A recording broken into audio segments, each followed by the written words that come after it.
Ésaïe au chapitre 22. Oracle sur la vallée des visions. Qu'as-tu donc que tout ton peuple monte sur les toits? Ville bruyante, pleine de tumulte, cité joyeuse. Tes morts ne périront pas par l'épée. Ils ne mourront pas en combattant, tous tes chefs fuient ensemble. Ils sont faits prisonniers par les archers. Tous tes habitants deviennent à la fois captifs, tandis qu'ils prennent au loin la fuite. C'est pourquoi je dis détournez de moi les regards, laissez-moi pleurer amèrement. N'insistez pas pour me consoler du désastre de la fille de mon peuple, car c'est un jour de trouble, d'écrasement et de confusion, envoyé par le Seigneur, l'Éternel des armées. Dans la vallée des visions, on démolit les murailles, et les cris de détresse retentissent vers la montagne. Élam porte le carquois, des chars de combattants, des cavaliers s'avancent.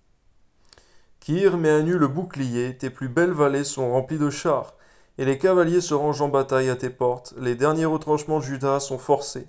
Et en ce jour tu visites les armures de la maison de la forêt.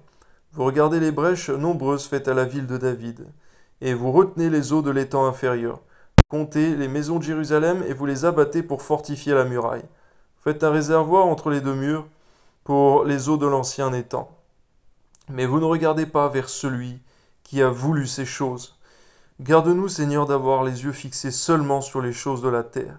Donne-nous de toujours songer, Seigneur mon Dieu, à ce que beaucoup de choses se font dans le monde spirituel, mais de voir, Seigneur mon Dieu, à ton action céleste, Seigneur, sur terre comme au ciel. Amen. Vous ne voyez pas celui qui les a préparés de loin. Le Seigneur, l'Éternel des armées, vous appelle en ce jour, à pleurer et à vous frapper la poitrine, à vous raser la tête et à ceindre le sac. Et voici, de la gaieté et de la joie. On égorge des bœufs et l'on tue des brebis. On mange de la viande et l'on boit du vin. Mangeons et buvons, car demain nous mourrons. L'Éternel des armées me l'a révélé. Non, ce crime ne vous sera point pardonné, que vous ne soyez morts, dit le Seigneur, l'Éternel des armées. Vois, Seigneur, qu'on ne vit pas impunément, Seigneur mon Dieu, sans considérer, Seigneur, ton œuvre. Garde-nous de négliger ton œuvre et de la mépriser. Amen. Ainsi parle le Seigneur, l'Éternel des armées, va vers ce courtisan, vers Shebna, gouverneur du palais. Qu'y a-t-il à toi ici, et qui as-tu ici? Que tu te creuses ici un sépulcre? Il se creuse un sépulcre sur la hauteur, il se taille une demeure dans le roc. Voici l'Éternel te lancera d'un jet vigoureux, il t'enveloppera comme une pelote, il te fera rouler, rouler comme une balle, sur une terre spacieuse. Là tu mourras, là sera tes chars magnifiques.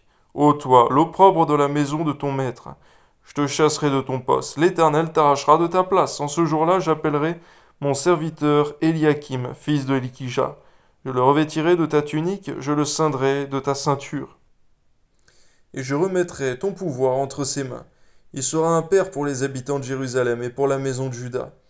Je mettrai sur son épaule la clé de la maison de David. Quand il ouvrira, nul ne fermera. Quand il fermera, nul n'ouvrira. Je l'enfoncerai comme un clou dans un lieu sûr. Et il sera un siège de gloire pour la maison de son père.